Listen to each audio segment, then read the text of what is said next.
Abra sua Bíblia no texto lido. Vamos meditar um pouco na palavra de Deus. Culto de doutrina tem que se basear na Bíblia Sagrada, não é?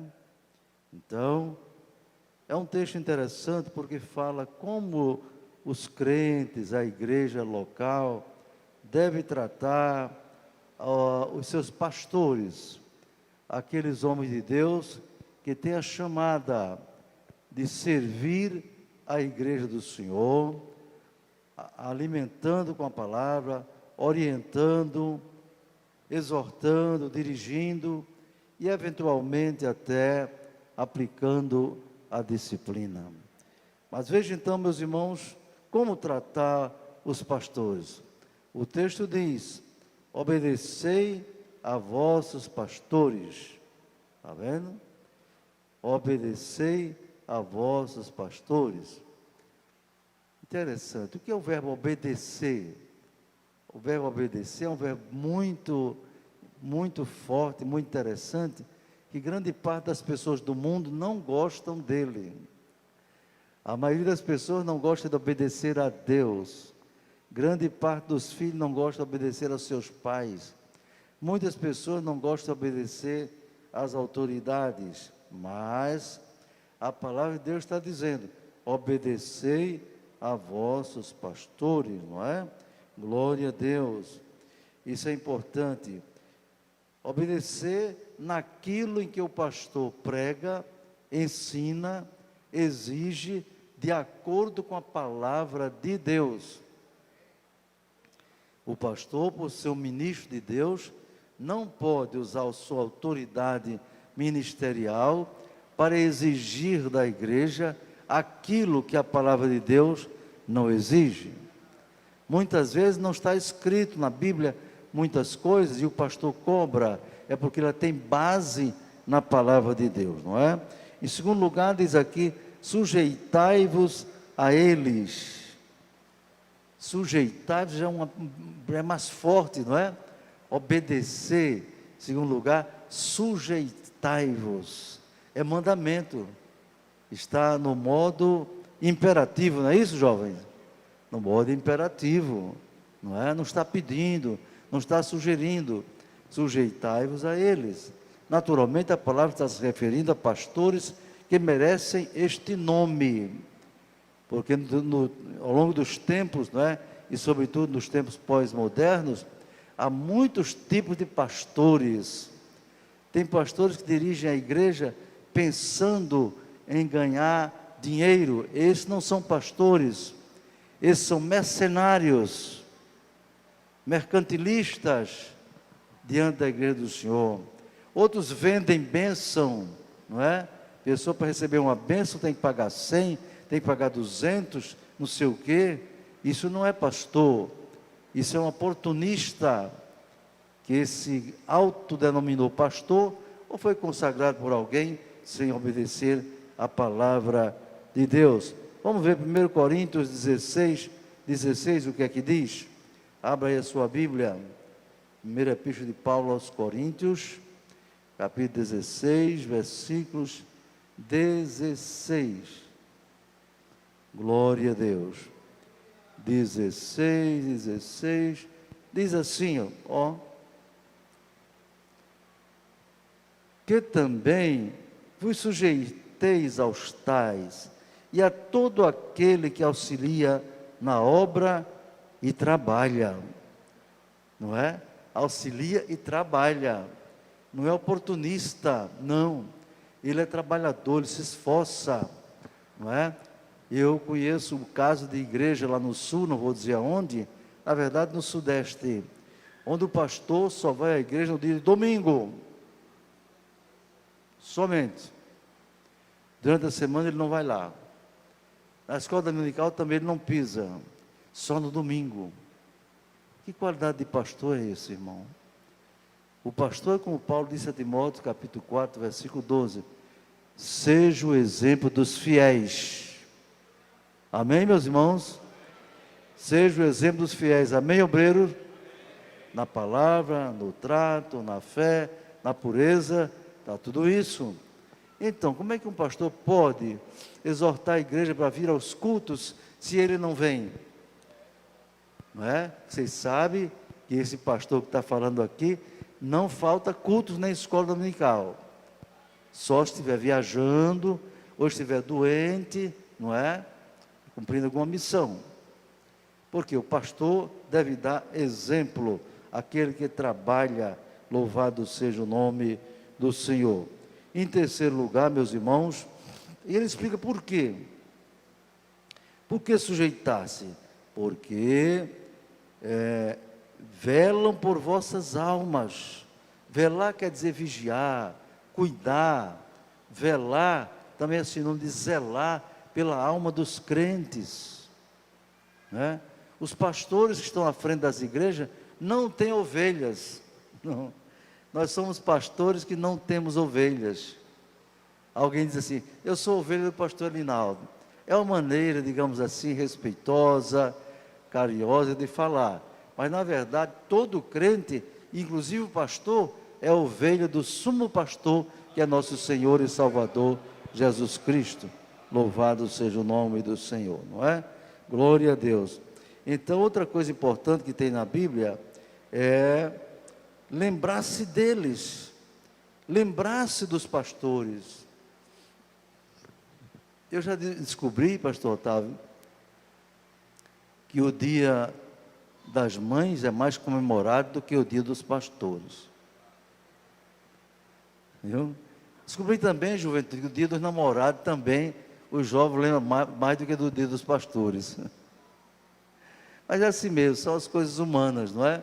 Mas tem uma coisa: o bom Deus não se esquece de ninguém. Dê glória a Deus por isto. Lembrar-se dele, capítulo 13 de Hebreus, versículo 7, parte A. Hebreus, capítulo 13, versículo 7. Já foi lido isso antes, não é? Diz assim: lembrai-vos dos vossos pastores, que vos falaram a palavra de Deus, a fé dos quais imitais, atentando para a sua maneira de viver. Já pensou, irmãos? A responsabilidade de um pastor, de ser o exemplo, de ser a referência, não é? Em todas as áreas da vida. Primeiro, na área espiritual, evidentemente, não é verdade? A missão de um pastor é, acima de tudo, espiritual. Ainda que ele seja um administrador eclesiástico, não é? Que deve, se possível, se basear nos princípios da administração para dirigir bem a igreja, mas acima de tudo ele deve cuidar da administração espiritual, dar a palavra, o ensino, orientar, fortalecer a igreja, a fé dos irmãos com a palavra de Deus, não é? Mas deve cuidar também da parte emocional, naquilo que ele pode fazer, e na parte material também, não é? A parte social da igreja. A igreja não pode ter miseráveis, não pode ter pessoas abandonadas, desamparadas, não. A igreja não pode dar um emprego bom a cada pessoa, nem pagar um salário a cada um, mas não pode deixar um crente passar fome, nem deixar de ter roupa para vestir. Como disse o salmista: fui moço e agora sou velho, mas nunca vi desamparado o justo, nem a sua descendência a mendigar o pão. Saiba que a Assembleia de Deus de Parnamirim tem uma boa obra social, não vive mostrando aqui para todo canto, não, mas a tesouraria da igreja, nós atendemos todo dia de expediente algumas pessoas que chegam lá desesperadas, não é? Para comprar um remédio. Às vezes a pessoa chega querendo uma ressonância magnética que custa R$800, tem delas que é mais de 1.000, a igreja não pode dar, mas aí o pastor da igreja, pelos seus relacionamentos, não é? Com pessoas amigas da área da saúde, eu ligo para um médico, ligo para outro: olha, irmão, me ajuda aí a conseguir esse exame para a nossa irmã, o nosso irmão. Às vezes eu ligo aqui para o nosso irmão, que é autoridade política, irmão Vavá, está ali, ó, vereador da igreja. Quando a igreja não pode, eu ligo para ele: Vavá, me ajuda aí, rapaz, Dá um jeito de arranjar esse exame aí, uma cirurgia. Não é fácil, mas a gente faz o que pode. Esse é o papel dos pastores, na verdade. Louvado seja Deus. Por isso deve sujeitar-se a eles, reconhecer o seu trabalho, ó, reconhecer o seu trabalho. 1 Tessalonicenses 5:12, vamos lá? Primeira epístola de Paulo aos Tessalonicenses 5:12. 5 é o último capítulo, né? Tessalonicenses, capítulo 5, versículo 12. Diz assim, irmão: e rogamos-vos, irmãos, que reconheçais os que trabalham entre vós, e que presidem sobre vós no Senhor, e vos admoestam. O 13, e que os tenhais em grande estima e amor, por causa da sua obra, tende paz entre vós. Deus nos guarde. Eu louvo a Deus, porque eu estou aqui há 24 anos e 4 meses, pela graça do Senhor, caminhando para os 25, não é? Jubileu de prata, se Deus quiser. Jesus não teria voltado. E eu posso dizer a vocês, eu sou um pastor feliz, porque tenho segurança diante de Deus, que não agrado a todos, não é impossível agradar a todos, porque nem Jesus agradou, não é? Mas eu tenho certeza, irmão, de que a maioria da igreja ama o seu pastor, respeita o seu pastor, se interessa por ele, tem muita estima por ele, não é? Reconhece o seu trabalho. Aqui tem irmão que se oferece, pastor, se eu precisar ir no interior e não tiver o motorista, me chame que eu vou com o senhor. Outro liga, pastor, está precisando de alguma coisa? Eu digo se estou ou não. O que é isso? É a igreja obedecendo a palavra de Deus. Aleluia. Voltando lá para Hebreus capítulo 13, não é? Aleluia. Por isso eu fiz algumas anotações, na verdade. Tê-los em grande estima, já vimos naquele texto ali, não é? É, muito importante. Lembrar-se deles, já falamos, não é? Imitar a fé deles, atentar para a sua maneira de viver. Ser pastor não é fácil não, irmão. Não é nada fácil, viu? Essa escala, digamos assim, quase hierárquica, né? De diácono, presbítero, evangelista, pastor, ela não tem um fundamento bíblico expresso, não. Não. Teve obreiro que Deus chamou para pastor, já foi para pastor, já foi para evangelista. Mas eu acho que essa escalazinha, ela é bem interessante. É bem interessante. Eu passei por todas essas fases, irmãos. Me lembro quando foi para ser auxiliar do trabalho, eu nunca procurei, irmãos. Nunca falei com ninguém para me indicar para nada. Não. Sempre esperei no Senhor. Aleluia. Sabe como eu fui indicado para auxiliar do trabalho? No antigo templo central em Natal, estava sentado no que corresponde àquela parte ali, lá no final. E eu estava, irmãos, até conversando com o irmão ao lado, sabe? Alguma coisa assim. Quando o pastor João Batista falou lá no púlpito, o irmão me catugou e disse: Rinaldo, o senhor foi indicado para auxiliar de trabalho agora. Sem nem saber. O velho pastor me indicou, eu indiquei o irmão Rinaldo renovado, já estava casado, né? Para ser auxiliar do trabalho. Está vendo? Aí passou vários anos. Depois fui consagrado a diácono. Passou 5, 6 anos para chegar a presbítero. Presbítero parece que foi 7 anos, ou foi 6. Finalmente evangelista. E para ser pastor eu fui indicado 3 vezes e meu nome foi riscado, olha só. Foi, pastor. Meu nome foi riscado por um cidadão que não tinha competência para isso, mas auxiliava o pastor. Por que eu soube disso? Pastor Sabino, que era daqui, não é?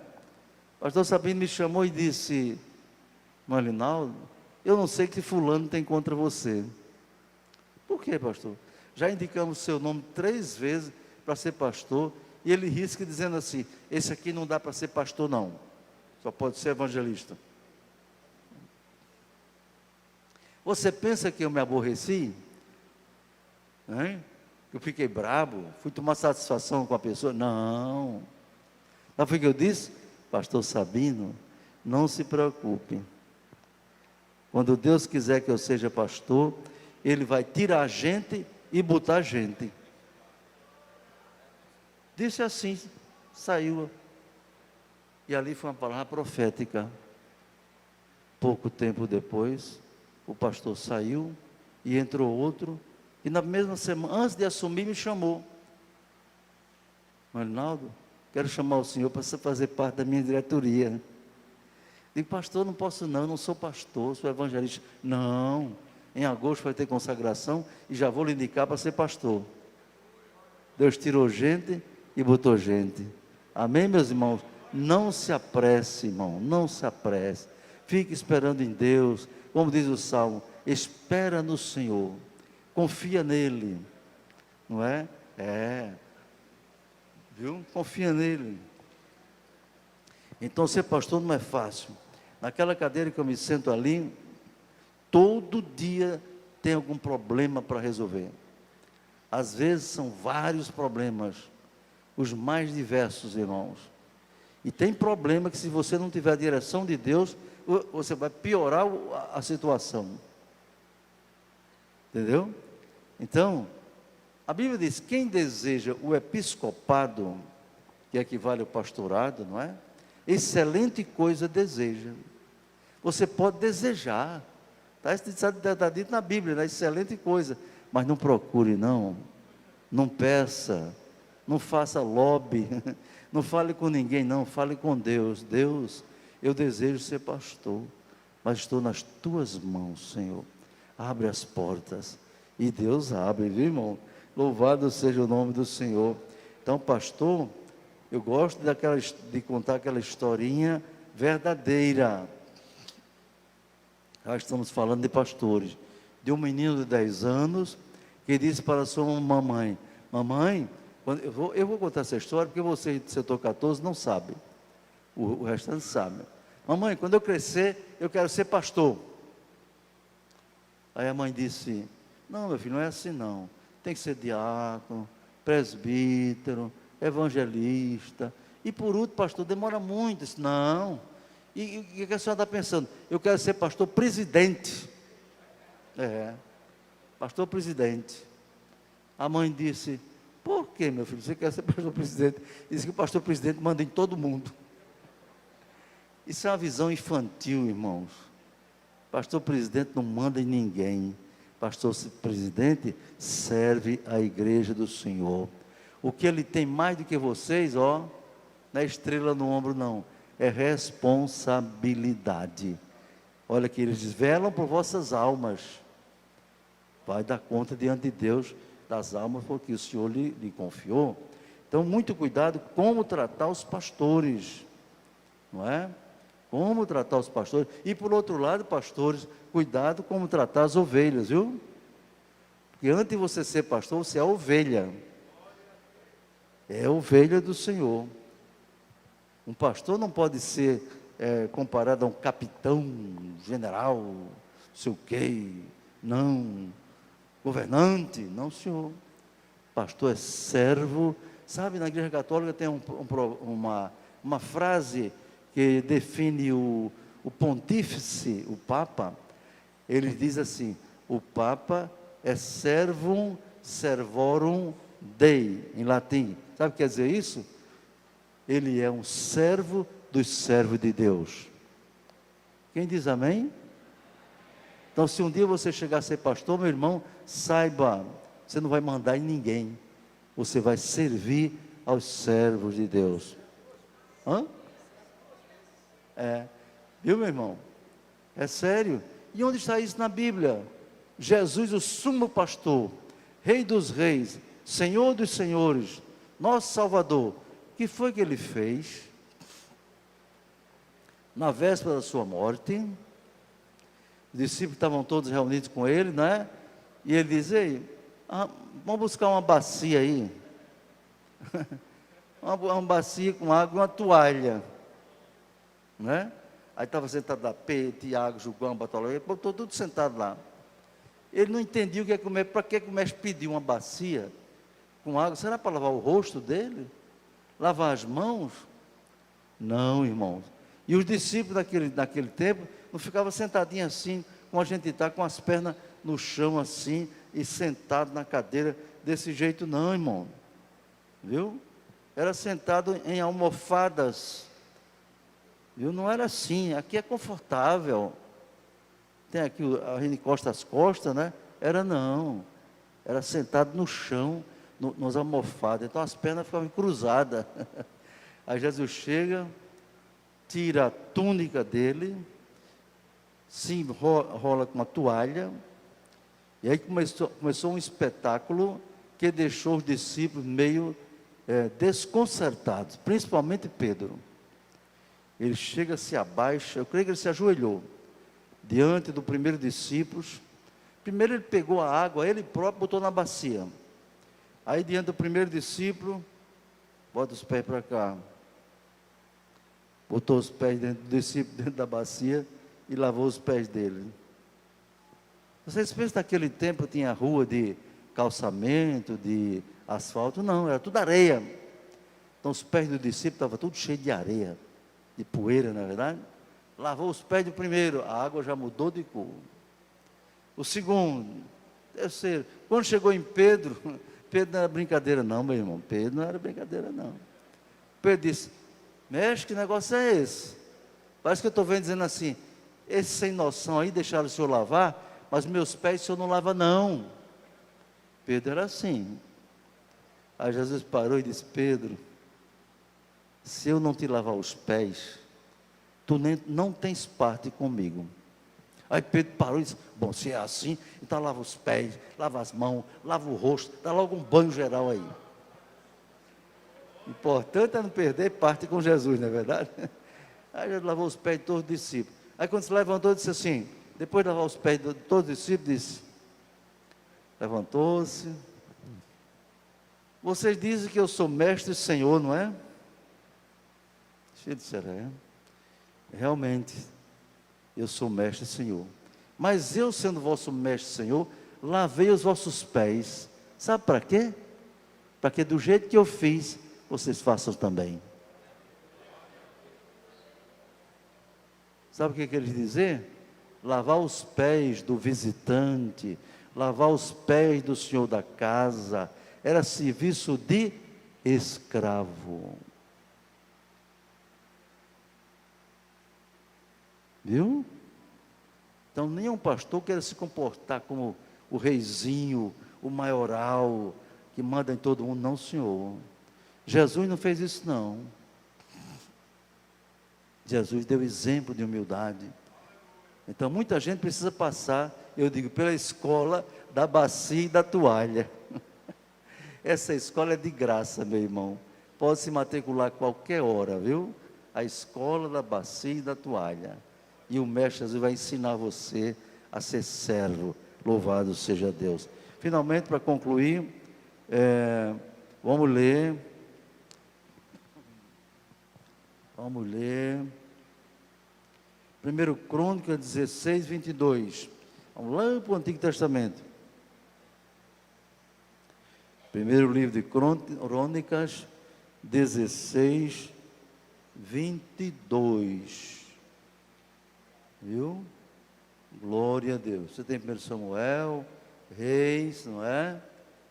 Aí, lá vem 1 Crônicas. Já cheguei aqui. 16, 22. Quem encontrou? É bom encontrar, porque senão não vai sair com a doutrina, não é? De 22. Na verdade, precisamos ler o 21. Vocês vão ler comigo, tá? Todo mundo lê. Quando eu disser 2, 21 e 22, a gente vai ler. 1, 2. A ninguém permitiu que os oprimisse, e por amor deles repreendeu reis, dizendo: não toqueis nos meus ungidos, e aos meus profetas não façais mal. Amém? Cuidado para não tocar no ungido do Senhor, Cuidado para não murmurar, não dizer coisa que não deve, viu? Por exemplo, o pastor Otávio se lembra de um episódio que eu passei aqui, nos meus primeiros anos, quando um grupo de murmuradores, língua grande, língua de gravata, desocupados, né? Se reuniam lá na congregação do centro e começavam a conversar e a murmurar. Murmurar. E um amado irmão que está aqui, não é? Escutou quando um deles disse assim: pois é, pastor é tudo rico, pastor é tudo rico. Está vendo aí o pastor Alinaldo? Comprou aquela casa bonita lá com o dinheiro da igreja. Está vendo? Comprou aquela casa com o dinheiro da igreja. Aí aquele irmão que está aqui nessa noite, ele não vou dizer o nome dele, não. Rapaz, é verdade? Será isso mesmo? Pastor Alinaldo, uma pessoa séria, terá usado dinheiro da igreja para construir uma casa para ele? O sujeito, então, crente dessa igreja, não é? Do ministério, você o que está pensando, rapaz? Tudo assim e tal. Aí o irmão veio me dizer, o irmão veio me contar aquela história. Rapaz, foi mesmo. Você não gravou não, meu? Gravei não, ó. Homem, tu devia ter gravado. Eu quero chamar ele. Aí, pastor, deixa comigo. Voltou lá no homem, foi em casa, pegou um gravador e foi provocar o camarada. Rapaz, me diga uma coisa, aquilo que tu dissesse é verdade, rapaz? E o gravador ligado. Pastor Alinaldo tem uma casa construída dentro da igreja. Pois é, tem sim, eu digo porque é. Blá, blá, blá. Tem certeza? Tem. O gravador gravou tudo. Aí eu disse ao irmão que gravou: na próxima reunião do ministério você pode estar presente? Ele disse: posso. Então vá. Reunião do ministério, todos os presbíteros, todos os obreiros lá. Desenvolvi a pauta e por fim disse: irmãos, temos um assunto aqui que não é agradável, mas eu preciso falar. Um amado irmão, aí na frente da congregação, disse que eu comprei aquela casa com dinheiro da igreja. Viu? E eu quero dizer para os irmãos que eu não uso um centavo da igreja, além daquilo que a igreja me gratifica. Nenhum centavo. E eu vou mostrar para vocês meu imposto de renda. Eu não preciso mostrar minha declaração de imposto de renda a ninguém, só a Deus e a Receita Federal. Mas eu vou mostrar a vocês. Aí peguei imposto de renda de uns 3 anos e mostrei, está aqui, ó. Minha renda como uma aposentada da universidade, a renda que a igreja me dá, a renda que a CPAD me manda quando eu escrevo um livro, está aqui. Mostrei tudinho. Entende? E a minha esposa se aposentou comigo também. Então, nossa renda familiar, graças a Deus, é muito boa. E para construir aquela casa, não pedi empréstimo. Foram 12 anos de economias de poupança. Entende? Então, está explicado, irmão? Tá. Agora, quem disse isso foi o irmão fulano, apontei para ele. Eu quero convidar que ele venha aqui à frente para dizer quem foi que disse para ele que eu mexi no dinheiro da igreja. Ele veio todo sem jeito, irmão. Não sei o quê, eu vou dizer não sei o quê. Diga, irmão. Ele não teve coragem de dizer. Então eu disse: então, amado irmão, amanhã você vem ao meu gabinete, eu quero conversar com você cara a cara, para a gente se entender sobre isso. Ele dirigia um trabalho. Quando ele chegou no gabinete, meu amado, está só entre eu agora, de homem para homem, diga quem foi. Não vou dizer não. Então, meu irmão, se eu não mereço sua confiança, você também não merece. Amanhã eu vou lhe substituir no trabalho. Amanhã mesmo. Na terça-feira eu já levei outro e botei no lugar dele. Agradeci a ele, o trabalho dele, etc. Mas nunca mais. Então, irmão, deixa eu dar um conselho a você. Antes de você dizer uma coisa, procure saber se é verdade. Viu? Porque tem um ditado muito bom que diz: tudo que o crente diz deve ser verdade. Mas nem toda verdade deve ser dita em todo lugar. E muito menos mentira. Se tivessem perguntado antes, não tinha escapado dessa? Tinha. Entende, irmão? Então eu louvo a Deus, porque tenho a consciência tranquila de que Deus tem me abençoado grandemente, primeiramente porque Ele nos ama, não é? Segundo, eu sou um dizimista fiel. Desde meu primeiro saláriozinho, meio salário, lá na Escola de Sargento do Exército, em Minas Gerais, até de pró-reitor da universidade que eu fui, sempre entreguei o dízimo.